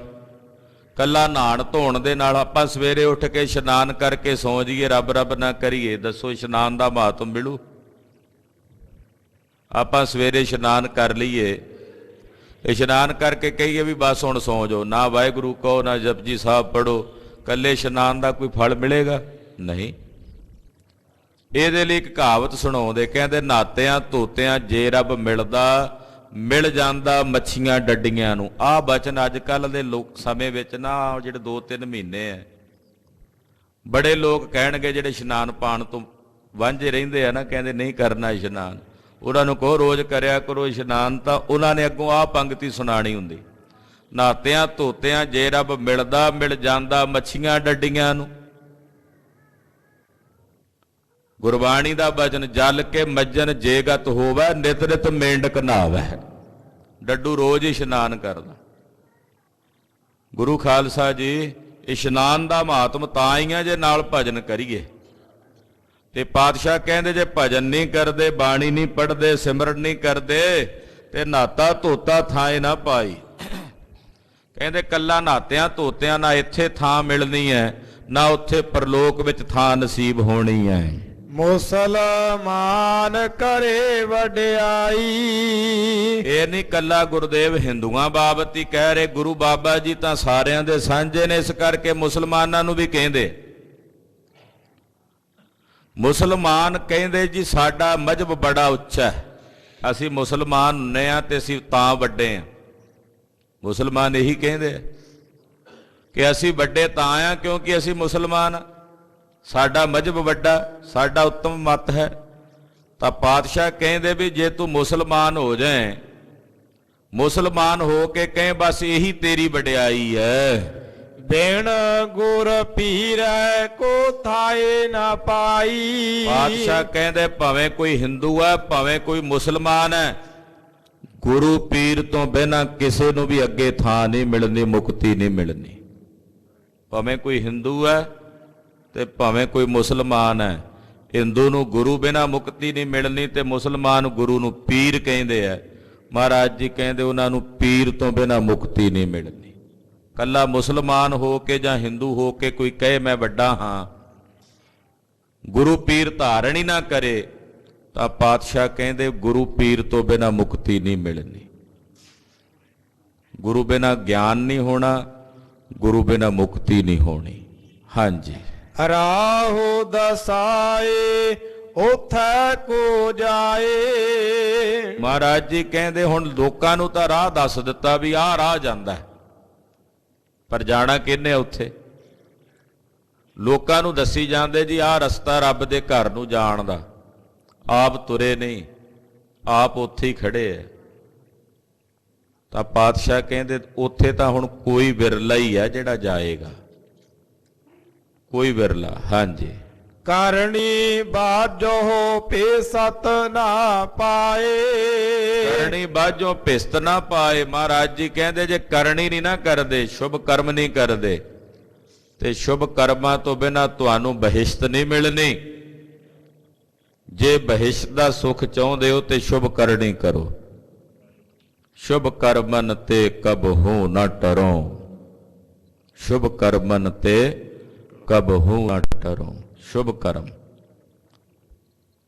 ਆਨ ਦਿਨ ਸੁਕ੍ਰਿਤ ਕਰੀਆ। ਮਹਾਰਾਜ ਜੀ ਹੁਕਮ ਕਰਦੇ ਆ ਸਾਨੂੰ ਕਿ ਰਾਤ ਦਿਨ ਸੁਕ੍ਰਿਤ ਦਾ ਮਤਲਬ ਹੁੰਦਾ ਚੰਗੀ ਕਿਰਤ, ਭਲੇ ਕਰਮ। ਤੇ ਜੇ ਕਰਮ ਨਹੀਂ ਕਰਦੇ, ਕਰਨੀ ਤੋਂ ਬਿਨਾਂ ਅੱਗੇ ਬੈਕੁੰਠ ਦੀ ਪ੍ਰਾਪਤੀ ਨਹੀਂ ਹੋਣੀ। ਬੈਕੁੰਠ ਉਹਨਾਂ ਨੂੰ ਮਿਲਦਾ ਜਿਹੜੇ ਸ਼ੁਭ ਕਰਨੀ ਚ ਪ੍ਰਵਿਰਤ ਹੁੰਦੇ ਹਨ। ਜੋਗੀ ਕਹਿ ਕਰ ਜੁਗਤ ਦਸਾਈ। ਕਹਿੰਦੇ ਵੱਡੇ ਵੱਡੇ ਜੋਗੀਆਂ ਦੇ ਡੇਰੇ ਹੁੰਦੇ ਆ ਨਾ ਮੰਤ, ਉਹਨਾਂ ਦੇ ਘਰ ਦੇ ਵਿੱਚ ਜੁਗਤੀ ਵੇਖੀ ਕਿਸੇ ਚੇਲੇ ਨੇ। ਵੇਖਿਆ ਵੀ ਫਲਾਣੇ ਜੋਗੀ ਕੋਲ ਬੜਾ ਮਾਲ ਹੈ, ਬੜਾ ਵੱਡਾ ਡੇਰਾ, ਬੜੇ ਸੁੱਖ ਨੇ, ਬੜੀਆਂ ਸਹੂਲਤਾਂ ਨੇ, ਬੜੀ ਸੰਪਦਾ ਵਿਭੂਤੀ ਹੈ, ਵੀ ਉਹਦੇ ਕੋਲ ਚੱਲੀਏ। ਵੱਡਾ ਬਾਬਾ ਹੈ ਤੇ ਉਹਦੇ ਕੋਲ ਚੱਲ ਕੇ ਰਵਾਂਗੇ। ਕਿਉਂ? ਅੱਗੇ ਦੱਸਦੇ ਐ ਤਿਤ ਕਾਰਨ ਕਨ ਮੁੰਦਰਾ ਪਾਈ। ਇਸ ਕਰਕੇ ਨਹੀਂ ਵੀ ਮੈਂ ਜੋਗੀ ਬਣਨਾ, ਇਸ ਕਰਕੇ ਜਾ ਕੇ ਉਹਨਾਂ ਜੋਗੀਆਂ ਦੇ ਚੇਲੇ ਬਣ ਕੇ ਕੰਨਾਂ 'ਚ ਮੁੰਦਰਾਂ ਪਾਉਂਦੇ ਐ ਵੀ ਜੋਗੀ ਦਾ ਜਿੰਨਾ ਧਨ ਸੰਪਦਾ ਵਿਭੂਤੀ ਇਹਦਾ ਚੇਲਾ ਬਣ ਕੇ ਬਾਅਦ 'ਚ ਮੈਂ ਹੜਪਾਂਗਾ। ਵੱਡੇ ਵੱਡੇ ਡੇਰੇਦਾਰਾਂ ਦੇ ਜਿਹੜੇ ਚੇਲੇ ਐ ਉਹ ਇਸ ਕਰਕੇ ਨਹੀਂ ਉਹਨਾਂ ਦੇ ਚੇਲੇ ਬਣਦੇ ਵੀ ਸਾਡੇ ਬਾਬਾ ਜੀ ਕਰਨੀ ਵਾਲੇ ਆ, ਉਹ ਇਸ ਕਰਕੇ ਚੇਲੇ ਬਣਦੇ ਆ ਵੀ ਇਹਦੇ ਮਰਨ ਤੋਂ ਬਾਅਦ ਮੁੜ ਕੇ ਡੇਰਾ ਅਸੀਂ ਸਾਂਭਾਂਗੇ। ਇੱਕ ਚੇਲੇ ਨੂੰ ਵੇਖ ਕੇ ਦੂਜਾ ਆਉਂਦਾ, ਦੂਜੇ ਨੂੰ ਤੀਜਾ, ਮੁੜ ਕੇ ਫਿਰ ਜਿਉਂ ਕੁੱਕੜਾਂ ਦੀ ਲੜਾਈ ਹੁੰਦੀ ਉਹਨਾਂ ਦੀ ਲੜਾਈ ਵਿੱਚ ਉਹ ਡੇਰਾ ਤਹਿਸ ਨਹਿਸ ਹੋ ਜਾਂਦਾ। ਇਹੀ ਕੁਝ ਵੇਖਣ ਨੂੰ ਮਿਲਦਾ। ਤੋ ਪਾਤਸ਼ਾਹ ਕਹਿੰਦੇ ਵੀ ਜੋਗੀ ਕਹਿ ਕਰ ਜੁਗਤ ਦਸਾਈ, ਤਿਤ ਕਾਰਨ ਕਨ ਮੁੰਦਰਾ ਪਾਈ। ਉਹ ਜਿਹੜੀ ਧਨ ਸੰਪਦਾ ਵਿਭੂਤੀ ਉਹਨੂੰ ਖੋਹਣ ਵਾਸਤੇ ਕੰਨਾਂ 'ਚ ਮੁੰਦਰਾਂ ਪਾ ਕੇ ਉਹਨਾਂ ਦੇ ਚੇਲੇ ਬਣਦੇ ਹਨ। ਮੁੰਦਰਾ ਪਾਏ ਫਿਰੈ ਸੰਸਾਰ। ਕੰਨਾਂ 'ਚ ਮੁੰਦਰਾਂ ਪਾ ਕੇ ਸੰਸਾਰ 'ਚ ਤੁਰੇ ਫਿਰਦੇ ਜੋਗੀ ਬਣ ਕੇ। ਜਿੱਥੈ ਕਿਥੈ ਸਿਰਜਣਹਾਰ। ਪਰ ਲੋਕਾਂ ਨੂੰ ਇਹ ਗੱਲ ਭੁੱਲ ਜਾਂਦੀ ਆ ਵੀ ਜਿੱਥੇ ਕਿੱਥੇ ਹਰ ਜਗ੍ਹਾ ਤੇ ਉਹ ਸਿਰਜਣਹਾਰ ਵਾਹਿਗੁਰੂ ਮੌਜੂਦ ਹੈ। ਜੇ ਹੋਰ ਕੋਈ ਨਹੀਂ ਵੇਖਦਾ, ਉਹ ਤਾਂ ਵੇਖ ਰਿਹਾ ਜੋ ਮੈਂ ਸੋਚਦਾ ਤੇ ਕਰਦਾ ਹਾਂ। ਇਹ ਭੁੱਲ ਹੀ ਜਾਂਦਾ ਇਹਨੂੰ। ਠੀਕ ਹੈ, ਤੇਰੇ ਉਸ ਡੇਰੇਦਾਰ ਜੋਗੀ ਨੂੰ ਨਹੀਂ ਪਤਾ ਲੱਗਣਾ ਤੇਰਾ, ਪਰ ਜਿਹਦੇ ਕੋਲ ਜਾ ਕੇ ਲੇਖਾ ਦੇਣਾ ਉਹ ਤਾਂ ਜਾਣਦਾ। ਉਹਨੂੰ ਤਾਂ ਪਤਾ ਵੀ ਤੂੰ ਕਿਹੜੀ ਮਾਰ ਤੇ ਖੜਾ ਇੱਥੇ, ਤੂੰ ਕਿਹੜੀ ਮਨਸਾ ਲੈ ਕੇ ਆਇਆ ਹੋਇਆ ਜੋਗੀ, ਕਿਹੜੀ ਮਨਸਾ ਨੂੰ ਧਾਰ ਕੇ ਬਣਿਆ, ਤੂੰ ਕਿਉਂ ਕੰਨਾਂ 'ਚ ਮੁੰਦਰਾਂ ਪਾਈਆਂ ਹੋਈਆਂ, ਕੰਨ ਪਾੜ ਕੇ। ਉਹ ਸਿਰਜਣਹਾਰ ਤਾਂ ਜਾਣਦਾ। ਇਹ ਗੱਲ ਗੁਰੂ ਬਾਬਾ ਜੀ ਦੀ ਜੇ ਨਾ ਵੱਡੇ ਵੱਡੇ ਡੇਰਿਆਂ ਵਿੱਚ ਰਹਿਣ ਵਾਲੇ ਲੋਕਾਂ ਨੂੰ ਸਮਝ ਆ ਜਾਈਏ ਤੇ ਉਹ ਡੇਰੇ ਅਯਾਸ਼ੀ ਦੇ ਅੱਡੇ ਨਾ ਬਣਨ, ਉਹ ਧਰਮ ਦੇ ਕੇਂਦਰ ਬਣ ਕੇ ਸੰਸਾਰ 'ਚ ਧਰਮ ਦਾ ਪ੍ਰਚਾਰ ਕਰਨ। ਹਾਂਜੀ। ਜੇਤੇ ਜੀ ਤੇਤੇ ਬਾਟਾਊ। ਬਾਦਸ਼ਾਹ ਕਹਿੰਦੇ ਇੱਥੇ ਜਿੰਨੇ ਜੀ ਆਏ ਆ ਸਭ ਮੁਸਾਫਿਰ ਨੇ। ਅਸੀਂ ਤੁਸੀਂ ਸਭ ਮੁਸਾਫਿਰ ਹਾਂ। ਕਿਸੇ ਦਾ ਸਫ਼ਰ ਕੱਟ ਗਿਆ ਬਹੁਤਾ, ਕਿਸੇ ਦਾ ਥੋੜਾ ਹੈਣ ਸਾਰੇ ਸਫ਼ਰ ਦੇ ਵਿੱਚ। ਕਿਸੇ 40 ਸਾਲਾਂ ਦਾ ਸਫ਼ਰ ਕੱਟ ਲਿਆ, ਕਿਸੇ ਨੇ 60 ਸਾਲ ਦਾ, ਕਿਸੇ 70 ਦਾ, ਕਿਸੇ 80 ਦਾ, ਪਰ ਹਾਂ ਸਭ ਮੁਸਾਫਿਰ। ਹਾਂ ਸਭ ਪੰਧੀ, ਔਰ ਇੱਕੋ ਹੀ ਰਸਤਾ ਜਿਸ ਰਸਤੇ ਤੇ ਸਭ ਨੇ ਜਾਣਾ। ਸਭ ਦਾ ਮਰਨਾ ਆਇਆ ਵਿਛੋੜਾ ਸਭਨਾ। ਤਦੇ ਕਹਿੰਦੇ ਅਸਾਂ ਪੇ ਉੱਥੇ ਜਾਣਾ। ਜਿਸ ਰਾਹ ਤੇ ਬੜੇ ਬੜੇ ਅੱਗੇ ਤੁਰ ਗਏ ਐ, ਅਸੀਂ ਵੀ ਉਸੇ ਰਸਤੇ ਤੇ ਚਲੇ ਜਾਣਾ। ਸਭਨਾ ਸਹੁਰ ਹੈ ਵੰਜਣਾ, ਸਭ ਮੁਕਲਾਵਣ ਹਾਰ। ਪਾਤਸ਼ਾਹ ਕਹਿੰਦੇ ਸਭ ਸਫ਼ਰ ਕਰਨ ਵਾਸਤੇ ਆਏ। ਸਫ਼ਰ ਵਿੱਚ ਇੱਕ ਦੂਜੇ ਨਾਲ ਪ੍ਰੇਮ ਭਾਵ ਨਾਲ ਬੈਠ ਕੇ ਬਚਨ ਵਿਲਾਸ ਕਰ ਲਈਏ, ਕੋਈ ਹਾਸ ਕੋਈ ਪ੍ਰੇਮ ਦੇ ਵਿੱਚ ਆ ਕੇ ਬਚਨ ਵਿਲਾਸ ਕਰਦੇ ਜਾਈਏ ਤੇ ਸਫ਼ਰ ਵਧੀਆ ਕੱਟਿਆ ਜਾਂਦਾ। ਪਰ ਉਸੇ ਸਫ਼ਰ ਦੇ ਦੌਰਾਨ ਰੇਲ ਗੱਡੀ 'ਚ ਬੈਠੇ ਨਾਲ ਦੇ ਗੁਆਂਢੀ ਨਾਲ ਲੜ ਪਓ, ਸੱਜੇ ਖੱਬੇ ਲੜ ਪਓ, ਉਹ ਸਫ਼ਰ ਵੱਧ ਤੋਂ ਬੱਤਰ ਹੋ ਜਾਂਦਾ। ਸਫ਼ਰ ਤਾਂ ਪਹਿਲਾਂ ਹੀ ਦੁਖਦਾਈ ਹੁੰਦਾ, ਸਫ਼ਰ ਕਰਨਾ ਕੋਈ ਸੌਖਾ ਕੰਮ ਨਹੀਂ ਹੁੰਦਾ, ਪਰ ਉਹਦੇ 'ਚ ਨਾਲ ਸਫ਼ਰ ਕਰਨ ਵਾਲਿਆਂ ਨੂੰ ਦੁਸ਼ਮਣ ਬਣਾ ਲਓ ਤੇ ਫਿਰ ਸਫ਼ਰ ਕਿਵੇਂ ਕੱਟਿਆ ਜਾਏਗਾ। ਕਹਿੰਦੇ ਸੰਸਾਰ ਵਿੱਚ ਆਪਾਂ ਸਭ ਸਫ਼ਰ ਕਰਨ ਹੀ ਆਏ ਆ ਭਾਈ, ਇੱਕ ਦੂਜੇ ਨਾਲ ਪ੍ਰੇਮ ਭਾਵ ਨਾਲ ਵਿਚਰਦਿਆਂ, ਪਰਮੇਸ਼ਰ ਦੀ ਬੰਦਗੀ ਕਰਦਿਆਂ, ਪਰਉਪਕਾਰ ਕਰਦਿਆਂ ਜੀਵਨ ਬਸਰ ਕਰੋਗੇ ਤੇ ਸਫ਼ਰ ਸੁਖਾਲਾ ਹੋ ਜਾਏਗਾ। ਹਾਂ ਸਾਰੇ ਸਫ਼ਰ ਕਰਨ ਵਾਲੇ ਚੀਰੀ ਆਈ ਢਿਲ ਨਾ ਕਾਊ। ਚੀਰੀ ਕਹਿੰਦੇ ਆ ਚਿੱਠੀ ਨੂੰ, ਕਹਿੰਦੇ ਜਦੋਂ ਚਿੱਠੀ ਆ ਗਈ ਨਾ ਪਰਮੇਸ਼ਰ ਦੀ, ਫਿਰ ਢਿੱਲ ਨਹੀਂ ਲੱਗਣੀ, ਫਿਰ ਜਾਣਾ ਹੀ ਪੈਣਾ। ਪਤਾ ਨਹੀਂ ਕਿਹਦੀ ਚਿੱਠੀ ਕਿਸ ਵੇਲੇ ਕਦੋਂ ਇਹਦੇ ਕੋਲ ਆ ਜਾਏ, ਤੇ ਜਿਹਦੀ ਚਿੱਠੀ ਆ ਗਈ ਨਿਰੰਕਾਰ ਦੇ ਘਰੋਂ ਹੁਕਮ ਦੀ, ਕਹਿੰਦੇ ਫਿਰ ਢਿੱਲ ਨਾ ਕਾਊ, ਫਿਰ ਮਾੜੀ ਮੋਟੀ ਵੀ ਢਿੱਲ ਨਹੀਂ ਲੱਗਣੀ। ਫਿਰ ਇਹ ਥੋੜੀ ਉਹਨਾਂ ਨੇ ਕਹਿਣਾ, ਭਾਵੇਂ ਕਹੀ ਜਾਵੇ ਉਹਨਾਂ ਨੂੰ ਵੀ ਥੋੜਾ ਜਿਹਾ ਅਟਕ ਜਾਓ, ਉਹ ਕਹਿੰਦੇ ਨਾ ਬਈ ਛੇਤੀ ਚੱਲ, ਚੱਲ ਦਰਹਾਲ, ਛੇਤੀ ਤੁਰ ਬਈ, ਛੇਤੀ ਸੱਦਾ ਆਇਆ ਤੈਨੂੰ ਬੁਲਾਉਣ ਵਾਸਤੇ।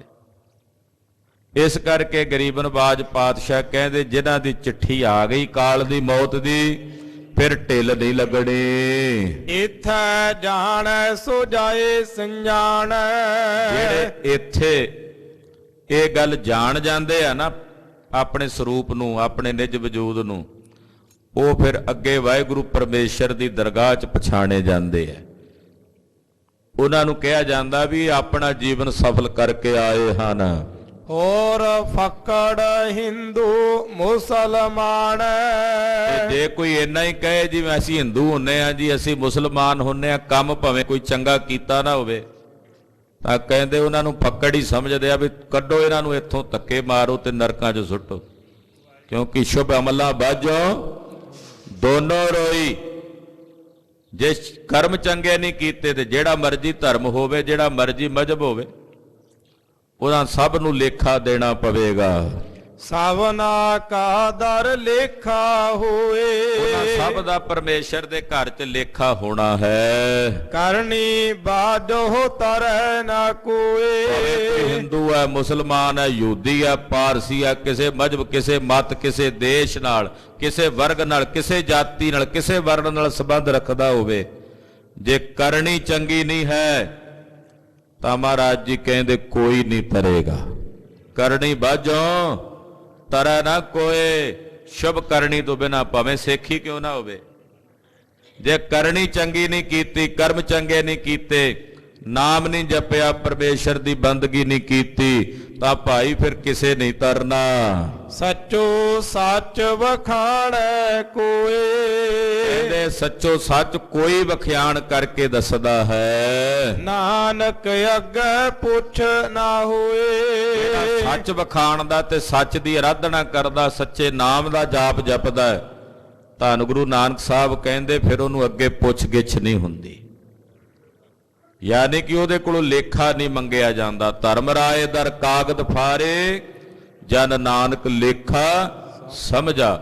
ਉਹਨੂੰ ਫਿਰ ਅੱਗੇ ਲੇਖਾ ਨਹੀਂ ਦੇਣਾ ਪੈਂਦਾ। ਪੌੜੀ ਹਰ ਕਾ ਮੰਦਰ ਆਖੀਐ, ਕਾਇਆ ਕੋਟ ਗੜ। ਪੌੜੀ ਮਹਾਰਾਜ ਤੀਸਰੇ ਪਾਤਸ਼ਾਹ ਗੁਰੂ ਅਮਰਦਾਸ ਸਾਹਿਬ ਜੀ ਉਚਾਰਦੇ ਆ, ਇਹ ਸਰੀਰ ਹਰੀ ਦਾ ਮੰਦਰ ਹੈ, ਇਹ ਕਾਇਆ ਕੋਟ ਗੜ ਹੈ, ਕਿਲਾ ਹੈ ਸਾਡਾ।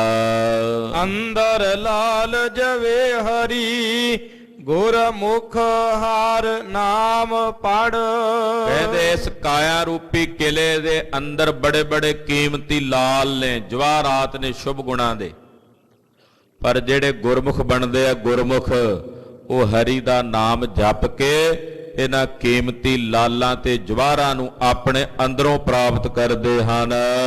ਹਰ ਕਾ ਮੰਦਰ ਸਰੀਰ ਅਤ ਸੋਹਣਾ, ਹਰ ਹਰ ਨਾਮ ਦਿੜ। ਇਹ ਭਾਈ ਇਹ ਸਰੀਰ ਹਰੀ ਦਾ ਮੰਦਰ ਆ, ਬੜਾ ਸੋਹਣਾ।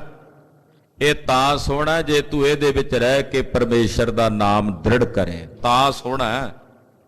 ਜੇ ਤੂੰ ਇਹਦੇ ਵਿੱਚ ਹਰੀ ਅਕਾਲ ਪੁਰਖ ਪਰਮੇਸ਼ਰ ਦੇ ਨਾਮ ਨੂੰ ਦ੍ਰਿੜ ਕਰੇ, ਪਰਪੱਕ ਕਰੇ। ਮਨ ਮੁਖ ਆਪ ਖੁਆਇਨ ਮਾਇਆ ਮੋਹ ਨਿਤ ਕੜ।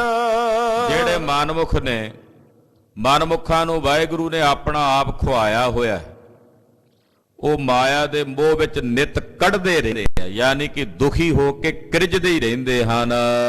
ਸਭਨਾ ਸਾਹਿਬ ਏਕ ਹੈ ਪੂਰੇ ਭਾਗ ਪਾਇਆ ਜਾਈ। ਸਭਨਾ ਦਾ ਸਾਹਿਬ ਇੱਕੋ ਹੀ ਹੈ, ਪਰ ਪੂਰਿਆਂ ਭਾਗਾਂ ਕਰਕੇ ਉਹਦੀ ਪ੍ਰਾਪਤੀ ਹੁੰਦੀ ਹੈ। ਬਿਨਾਂ ਭਾਗਾਂ ਤੋਂ ਉਸ ਵਾਹਿਗੁਰੂ ਦੇ ਸਰੂਪ ਦੀ ਪ੍ਰਾਪਤੀ ਨਹੀਂ ਹੁੰਦੀ। ਵਾਹੋ ਵਾਹੋ ਸੱਚੇ ਪਾਤਸ਼ਾਹ ਤੂੰ ਸੱਚੀ ਨਾਈ। ਏ ਸੱਚੇ ਪਾਤਸ਼ਾਹ ਤੂੰ ਵਾਹ ਹੈ, ਤੂੰ ਵਾਹ ਹੈ, ਤੂੰ ਵਾਹ ਹੈ, ਔਰ ਤੇਰਾ ਨਾਮ ਸੱਚਾ ਹੈ। ਤੂੰ ਆਪ ਵਾਹ ਹੈ ਔਰ ਤੇਰਾ ਨਾਮ ਸੱਚਾ ਹੈ। ਸਤਿਗੁਰੂ ਜੀ ਕਿਰਪਾ ਕਰਨ, ਇਹ ਪਾਵਨ ਪਵਿੱਤਰ ਗੁਰਬਾਣੀ ਦੀ ਪਵਿੱਤਰ ਵਿਚਾਰ ਸਾਡੇ ਹਿਰਦਿਆਂ 'ਚ ਵਸ ਜਾਵੇ। ਹੋਈਆਂ ਭੁੱਲਾਂ ਚੁੱਕਾਂ ਦੀ ਖਿਮਾ। ਵਾਹਿਗੁਰੂ ਵਾਹਿਗੁਰੂ ਵਾਹਿਗੁਰੂ ਵਾਹਿਗੁਰੂ।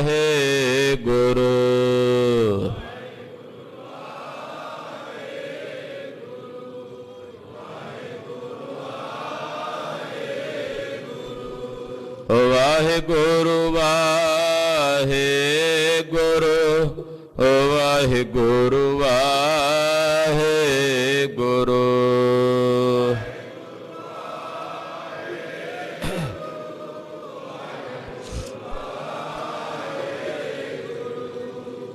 ਵਾਹਿਗੁਰੂ ਵਾਹਿਗੁਰੂ